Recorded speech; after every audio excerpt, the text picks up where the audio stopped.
What did you think of practice with being off for 3 days? Actually, it was better than I thought. So, is it because it was cold, or is it because we're motivated? Is it because 2 days off gave us a fresh mind? Maybe it's all three of those reasons. But it was good. The guys were excited, and Bobby's back, Boro. So it's the closest we've been to getting a full lineup. Only Smitty basically is missing, so that's positive. So maybe that's part of the excitement too. But having said that, we'll see how we do tomorrow. I've never had to live what we're living tomorrow. I've many times the opposite. I think we managed it well going to Sweden, but a lot of us had managed that before, and I think we did everything that we could to perform well, and we did. But coming back, that I've never lived before. I have no clue how long it would take, and us compared to another team that didn't have to live that. So that we'll see tomorrow. And the quality of the opponent we're meeting also plays a big part in the difficulty of tomorrow's game. But hopefully we're back, and our minds and our bodies are well enough to be able to give the Stanley Cup champions the best fight we can. Why did you put Bobby with Matt instead of leading with Bobby with Derek and Mark, and they played so well together? It's because if we're able to have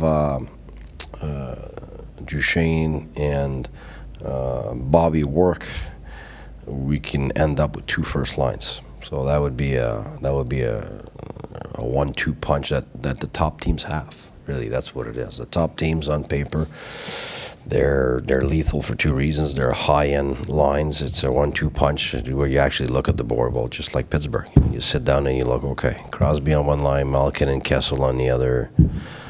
I mean, which one am I going to match? You don't know. That's what those high-end teams have. And then the rest is the quality depth that they've got.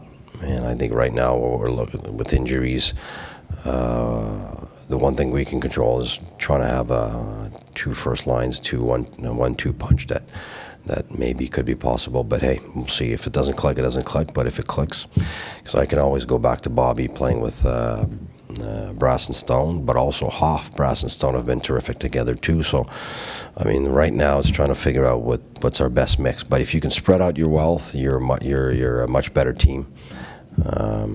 And I also know Hoffman, Peugeot, and Pyatt work well together too, so I can always go back to that. So right now I need to try things because Duchesne is new. And with Bobby back, that's one thing I haven't tried yet. In some ways, as much as Pittsburgh is a tough opponent, does it bode well that you don't have to worry maybe about your team getting up against whether it was a low? Yes. Our team usually shows up in big challenges, and we've played well against them. This is the Stanley Cup champion of the last 2 years, so they're the standard.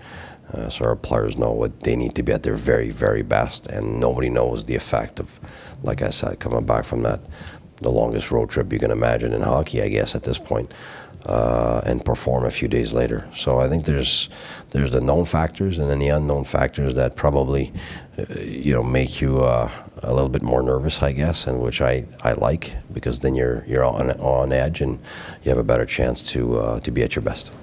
The Arctic Cup champions, yet they've endured a rough start. Is it basically what you've been saying, that usually coming back after a long? You expect the Penguins to bounce back at some point?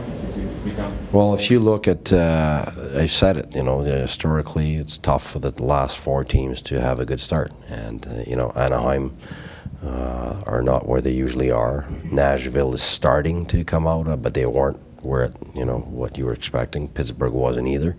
And then there was us. And I think pretty happy with this start of our season. I think it's a very successful one.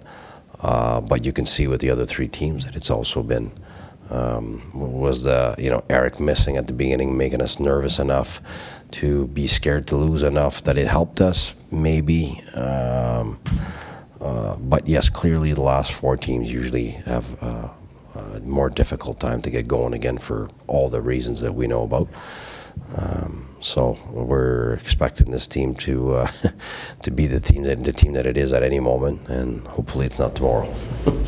How did you like Wyman as a forward, and how do you? I liked him a lot, actually. How do you sell playing forward to a defenseman? It's very simple. We need it. That's it.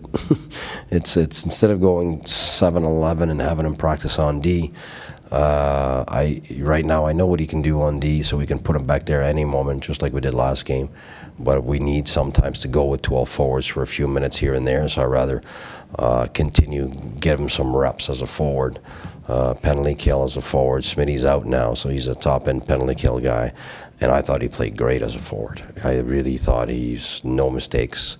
You see, the thing is, when you're a defenseman, you already know how to defend. And when you're third forward, you're back in our zone, you're the deep guy. And he was outstanding at it last game. So it's not like you're getting an American leaguer that, you know, doesn't really know what we're doing or has trouble defending or doesn't have either the speed or whatever reason makes it hard to adjust. That's a guy that knows our systems inside out, that's going to defend well, be in the right places, and he can skate, and he's got some offense. So, and he's a right-hander, which is probably what we need with that line. So it worked really well, and so it worked so well that now I'd like to see if we extend the ice time as a forward, what it would look like, and it just gives us more versatility because we can, if there's a D that doesn't do the job or is injured or is in a penalty box for a long minute, then we can send him back there and we can play between the two. And I've had that before, and that's gold. If you have that on your team, that's gold because you need a forward, you got a forward, you need a D, you got a D. So you got both in the game. So we'll see what that takes us right now, but it was really good last game. We'll see. I mean, against such a great opponent. You know, this is going to be a good test for him as a forward. Goaltender of choice tomorrow, Coach? It's going to be Andy. Just to go back to Pittsburgh and talk about how good a team, are there memories, it's 6 months now, memories of losing that game 7? Is that new season? Oh God, yeah. It's like it's new season, new players, and it's now and it's us. It's about us and it's about now. That's it. If you, like I always say, if you get lost in the past or you get lost in the future, you're lost. And we're not going to do that. Tu avais dit que Bobby se voyait plus comme un passeur avec Matt qui va fournir. Est-ce que... Les deux ont les deux. C'est deux gars qui sont capables de faire les deux. Fait que moi, je regarde ça. Bobby puis Matt, c'est deux gars qui sont bons en bas des tops de cercle. C'est des gars qui sont capables d'avoir des gars sur le dos, de marcher à l'intérieur des points de mise au jeu, de se promener dans le bas avec pas d'espace, sont capables d'en créer. Fait que ça, habituellement, ça t'en prend deux comme ça. Tu sais, Pajot et Payet, pourquoi ils fonctionnent bien ensemble? C'est parce que les deux, c'est des abeilles dans le bas. Fait qu'ils se relèguent, ils sont capables. Puis c'est ça que Bobby a besoin. Puis c'est ça que Matt a besoin aussi. Fait que les deux ensemble, je pense que ça pourrait bien fonctionner, mais regarde, tu sais jamais tant que tu l'essayes. Sur le board, là, ça fait bien du sens, puis regarde, c'est pas comme ça que ça fonctionne.